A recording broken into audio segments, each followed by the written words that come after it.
అనంత్ అంబానీ మాటలకు కన్నీళ్లు పెట్టుకున్న ముఖేష్ అంబానీ. తన ప్రీ వెడ్డింగ్ వేడుకల్లో అనంత్ అంబానీ ఆరోగ్య సమస్యల గురించి మాట్లాడుతూ ఎమోషనల్ అయ్యారు. తన తల్లిదండ్రులకు కృతజ్ఞతలు తెలిపారు. అనంత్ అంబానీ మాట్లాడుతుండగా ఆయన తండ్రి ముఖేష్ అంబానీ కన్నీళ్లు పెట్టుకున్నాడు. రిలయన్స్ ఇండస్ట్రీస్ అధినేత ముఖేష్ అంబానీ, నీతా అంబానీల చిన్న కుమారుడు అనంత్ అంబానీ, రాధికా మర్చెంట్ల ప్రీ వెడ్డింగ్ సెలక్షన్ గ్రాండ్గా జరుగుతున్నాయి.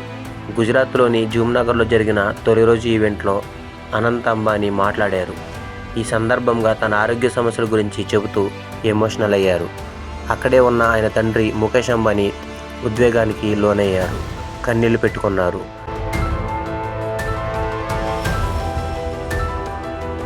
నన్ను సంతోషంగా ఉంచేందుకు మా అమ్మ ఎంతో చేశారు. రోజుకు 18 నుంచి 19 గంటలు కష్టపడ్డారు. ప్రీ వెడ్డింగ్ ఈవెంట్ స్పెషల్గా చేసేందుకు గత 2 నెలలుగా మా కుటుంబం అంతా రోజులో 3 గంటలే నిద్రపోయింది. మీ అందరికీ తెలుసు, నా జీవితం పూర్తిగా పూలపాన్పు కాదు. ఎన్నో ముళ్ళు గుచ్చుకున్న బాధను అనుభవించాను. చిన్నప్పటి నుంచి చాలా ఆరోగ్య సమస్యలు ఎదుర్కొన్నా. కానీ నా బాధను మర్చిపోయేలా నా తల్లిదండ్రులు అండగా నిలిచారు. నేను అనుకున్నది సాధించేందుకు ప్రోత్సహించారు. వారికి నేను ఎప్పుడూ రుణపడి ఉంటా. థ్యాంక్స్ అమ్మా నాన్న అని మాట్లాడారు అనంత్ అంబానీ.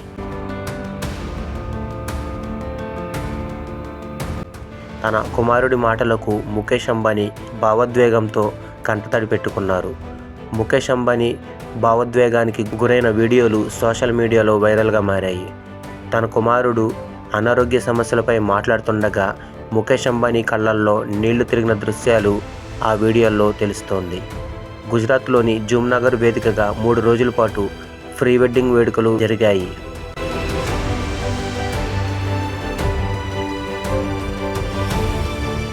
ఈ సెలబ్రేషన్స్ మార్చి 1 శుక్రవారం సాయంత్రమే ప్రారంభమయ్యాయి. తొలి రోజు పాప్ సింగర్ రిహానాతో పాటు పలువురు ప్రదర్శనలు ఇచ్చారు.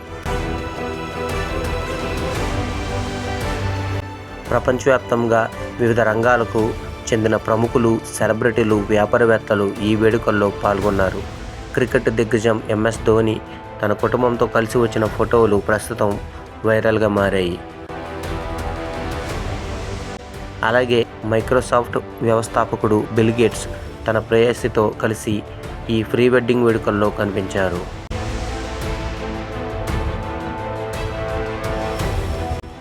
ఫ్రెండ్స్, ఇటువంటి ఇంట్రెస్టింగ్ వీడియోల కోసం మన ఛానల్ ఇప్పుడే సబ్స్క్రైబ్ చేసి లైక్ చేయండి. అలాగే మీ ఫ్రెండ్స్ అండ్ ఫ్యామిలీకి షేర్ చేయండి. Thank you.